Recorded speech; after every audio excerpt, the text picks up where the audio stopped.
Vücudun ihtiyacının %50'si ile %70'i arası vitamin, mineral, protein, karbonhidrat şeklinde kompleks vücut ihtiyacını karşılayacak gıdaları barındırdığı bilim tarafından sürekli söyleniyor, kanıtlanmış. Ramazan'da oruç tutarken antrenman yapmak isteyen arkadaşların nasıl antrenman yapmaları gerektiğiyle alakalı bilgiler vermeye çalışacağım. Orucu nasıl açabilirsiniz? Antrenman oruçtan önce, yani oruçluyken antrenman nasıl yapılır? İdeal bir çalışma programı oluşturmuş olacağız kendimiz için. Çok zorlanmayacağız. Antrenmanlardan da düşmeyeceğiz. Önemli olan iletişim kurmak, bilgi alışverişi yapmak benim için çok önemli, çok değerli. Sizlerden bu yorumları bekliyorum arkadaşlar. Göğüs orta kısmına da hitap ediyor aynı zamanda hareket. Yanlara doğru çevirerek sıkıştırıyoruz. Kırabilirsiniz. Belinize yük binmeyecek bir açıda tutmaya çalışın bacağınızı ve kolunuzu. Ona dikkat edin ki belinizi sakatlamayın arkadaşlar. Dayken o iftardan 1 saat, 1,5 saat önce yapar. Arkasından kendi hazırladığım karışımımı, shake'imi, yani öyle protein tozu, karbonhidrat vesaire değil, kendi hazırladığım shake'imi kullanır. İftarımı açardım spor salonunda. Gelir evde ona göre usulünce bir yemek yerdim. Evet arkadaşlar, Fakirciğime hoş geldiniz. Yine full body antrenman yapacağız. Bunun sebebi de Ramazan ayındayız. Ramazan ayına uygun bir şekilde antrenman yapmaya çalışıyorum. Antrenman düzenimi ona göre ayarlamaya çalışıyorum.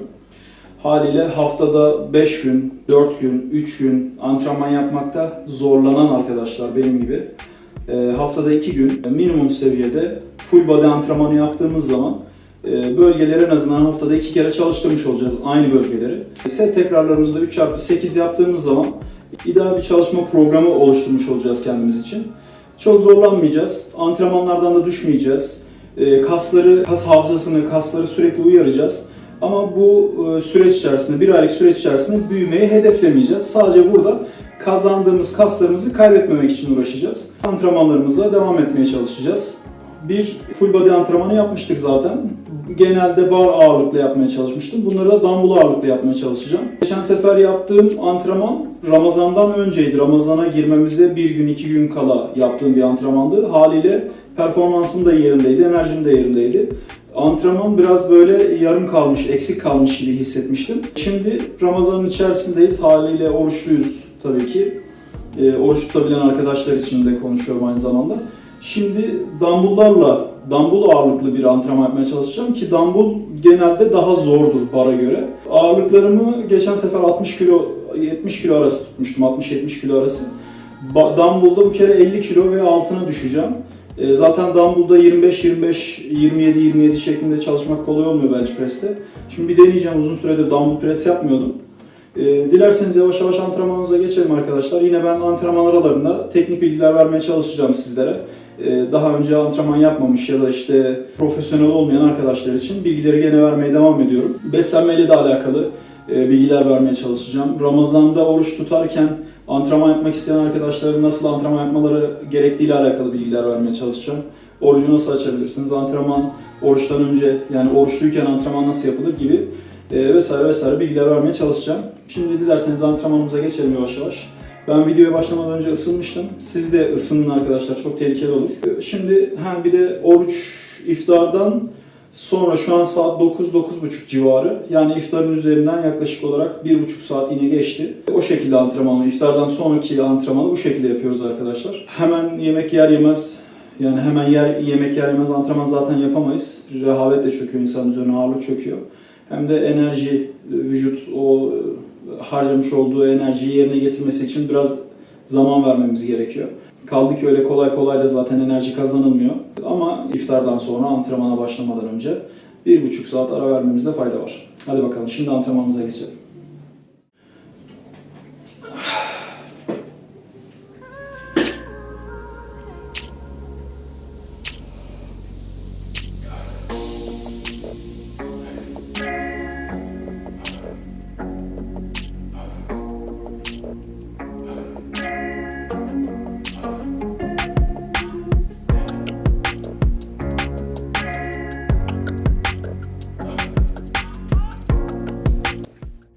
Göğsü 3x8, 3x10 şeklinde yapacağız göğüs presimizi. Mümkün mertebe siz de bu kurala uymaya çalışın. 4 setlere çıkmayın.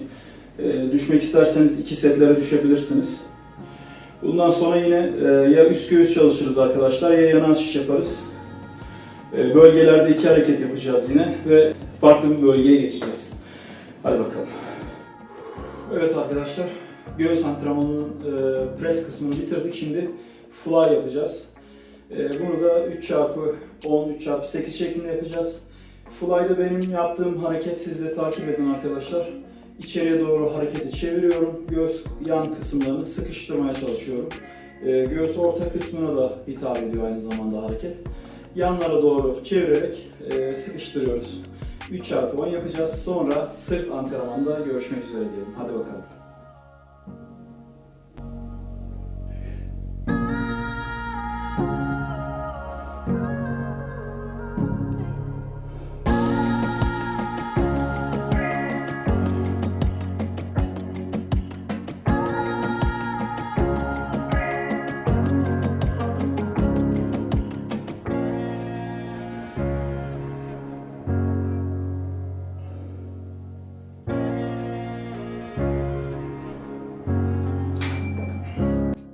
Evet, şimdi sıradaki hareketimiz barfix 3x7, 2x7 enerjim hangisine yeterse set tekrarını yapacağım.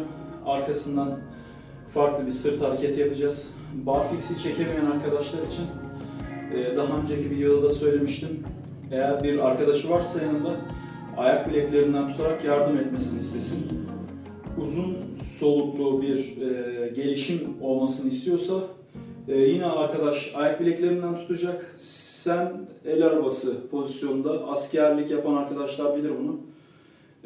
Ellerinin üzerinde şınav pozisyonda yürüyeceksin. Bunu 10 metre gidip 10 metre geldiğin zaman ve bunu 2-3 set yaptığın zaman aynı zamanda 2 günde bir, 3 günde bir bu şekilde bir antrenman yaparsan eğer büyük bir ihtimalle barfix çekme olasılığın en azından 2-3'e yükseltme olasılığın artacak. O yüzden barfix çekemiyorsan bu söylediklerimi yaparak barfix'ini güçlendirebilirsin. Hadi bakalım, şimdi sıra bende.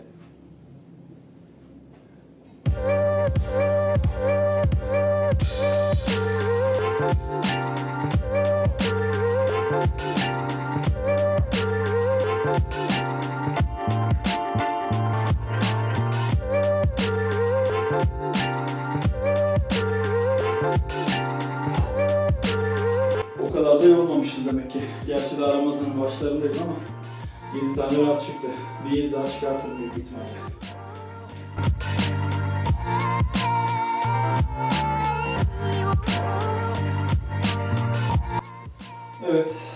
Evet, şimdiki hareketimiz, sıradaki hareketimiz arkadaşlar. Dumbbell row yapacağız. Çok etkili bir hareket bu sırt için. Lat kısmı için oldukça etkili bir hareket. Bunu antrenmanlarınızın arasından çıkarmayın. Genelde bu hareketi yapın arkadaşlar. Şimdi bunu da yine 2x8, 3x8 şeklinde yapacağız. Arkasından omuz antrenmanına geçeceğiz. Ve benim o sevdiğim superset, kollar ve antrenmanımızı bitiriyoruz. Dediğim gibi bacak antrenmanı yapmak isteyen arkadaşlar için bir iki hareket söyleyeceğim ama ben bacak antrenmanı yapmayacağım. Şimdi lat hareketimize geçelim. 2x8 ya da 3x8 yapacağız. Evet. Burada dikkat etmeniz gereken konu arkadaşlar, beyniniz olabildiğince içeride kalacak. Ağırlığı çektiğiniz yerdeki bacağınız dışarıda duracak ama dizinizi bir miktar kırabilirsiniz. Belinize yük binmeyecek bir açıda tutmaya çalışın bacağınızı ve kolunuzu. Ona dikkat edin ki belinizi sakatlamayın arkadaşlar.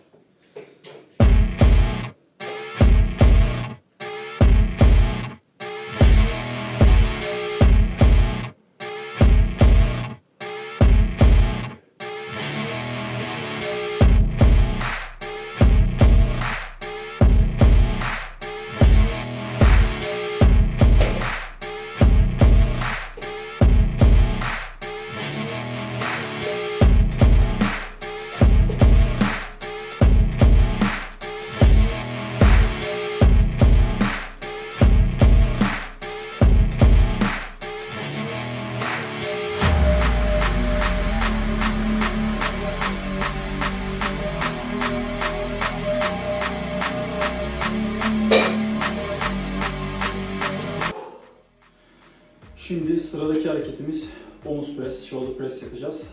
Ben her zamanki gibi superset yapacağım. Ön ve arka tarafa indireceğim hareketi. 8 tekrardan bahsediyorduk. Bunu 16 tekrar yapacağım. 3 çarpı ya da 2 çarpı 16 şeklinde yapacağım. Sonra side lateral yapmaya çalışacağım arkadaşlar. Side lateral de genelde superset yapıyorum.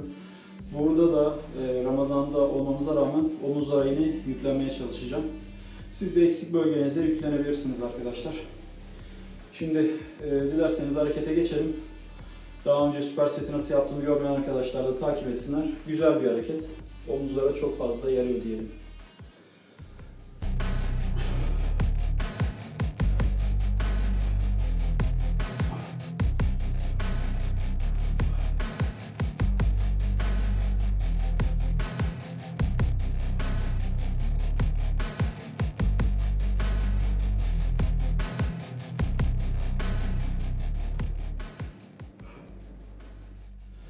Şimdi gelelim oruç tutarken iftara 1 saat kala, 1,5 saat kala antrenman yapıp antrenmandan sonra alacağı gıdayı iftarla birleştiren sporcu arkadaşlara. Bir dönem ben de öyle yaptım. Kas kaybedebilirim diye düşünmüştüm. Bu spor salonlarında kas, kemik ölçüm cihazları oluyor. Güzel, profesyonel olanlar oluyor hatta. Antrenmanlarımı işte Ramazan'dayken o iftardan 1 saat, 1,5 saat önce yapar. Arkasından kendi hazırladığım karışımımı, shake'imi, yani öyle protein tozu, karbonhidrat vesaire değil, kendi hazırladığım shake'imi kullanır, iftarımı açardım spor salonunda. Gelir evde ona göre usulünce bir yemek yerdim. Bu şekilde yanlış hatırlamıyorsam bir ay içerisinde 2 kilo kas kütlesi, kas kazanmıştım. 2 kilo kas kazanmak bir ayda imkansıza yakındır arkadaşlar. Küçümsemeyin. 1 kilo kadar da yağ yakmıştım. Yani kilo vermemiştim, 1 kilo almıştım. 2 kilo kazanıp 1 kilo yağdan kaybederek. Güzel bir deneyim olmuştu. Onu şu şekilde yapıyordum ama son dönem bu yumurtayla alakalı sıkıntılardan bahsetmeye başladılar. Dikkatli olun kesinlikle arkadaşlar.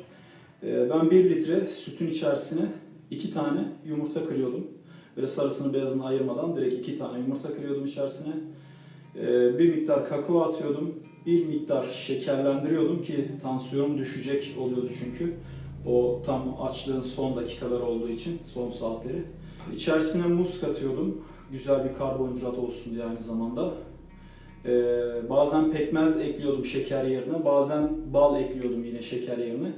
Bunun tamamını mikserden, blenderdan, ben mikser diyorum ama blender sanırım.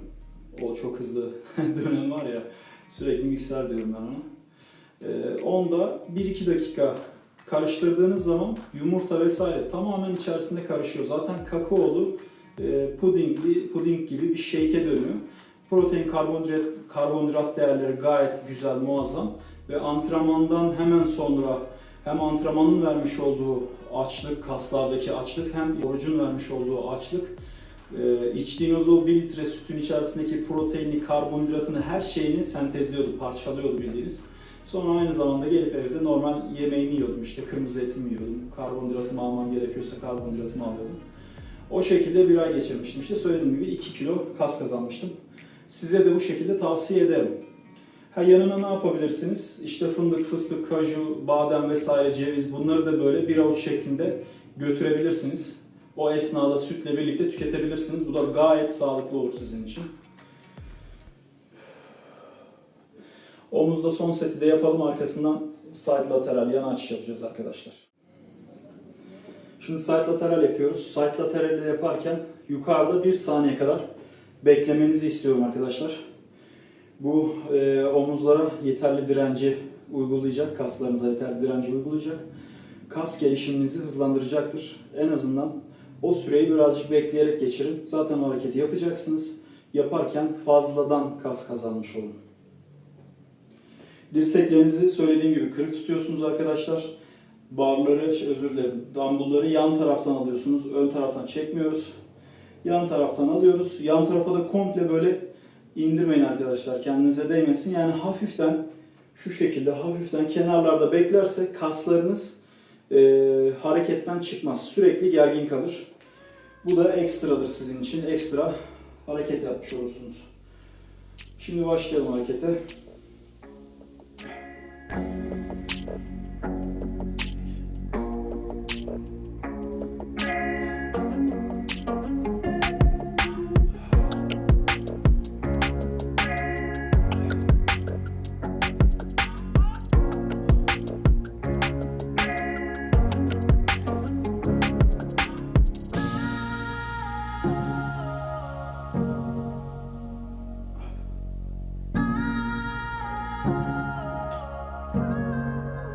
Şimdi sıradaki hareketimiz, önce dips yapacağım. Superset şeklinde, arkasından hammer curl yapacağım.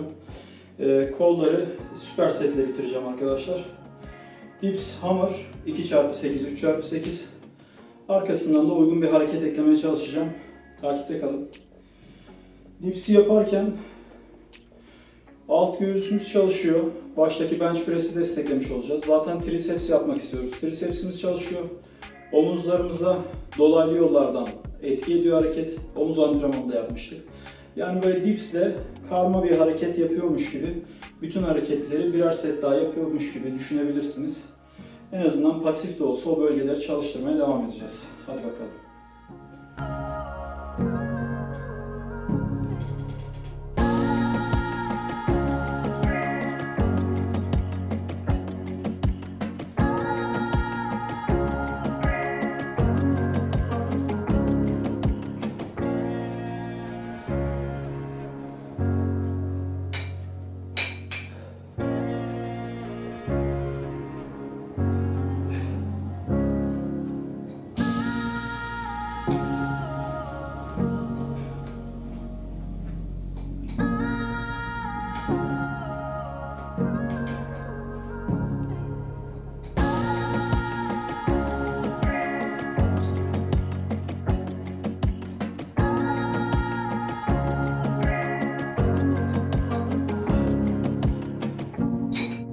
Ramazan ayında özellikle iftarınızı hurmayla açabilirsiniz. Vücudun ihtiyacının %50'si ile %70'i arası vitamin, mineral, protein, karbonhidrat şeklinde kompleks vücut ihtiyacını karşılayacak gıdaları barındırdığı bilim tarafından sürekli söyleniyor, kanıtlanmış bir şey.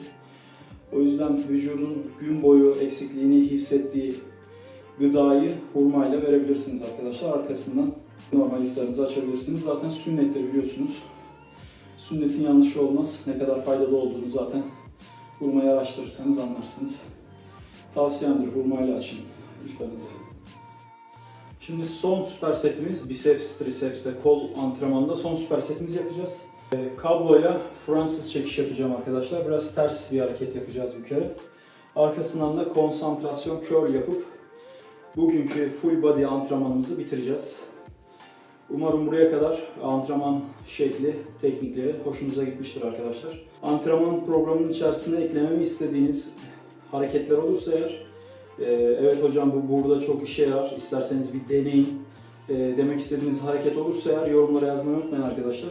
Beğenmediğiniz kısımlar olursa da yorumlara yazmayı unutmayın. Çünkü ben sonuçta antrenörüm, öğrenmek benim doğamda var yani, öğrenmek, öğretmek. Yorumlara yazarsanız araştırırım, karşılığını vermeye çalışırım yorumlarda arkadaşlar. Çekinmenize gerek yok.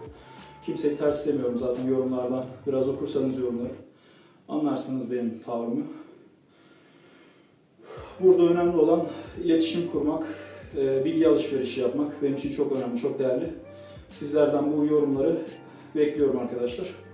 Aynı zamanda videoyu buraya kadar da izlediyseniz kanala abone olup videoları beğenmeyi ve paylaşmayı benden esirgemeyin arkadaşlar. Benim için bunlar çok önemli. Bana yapabileceğiniz en büyük iyilik budur. Şimdiden çok teşekkür ediyorum. Sonraki antrenmanda görüşmek üzere.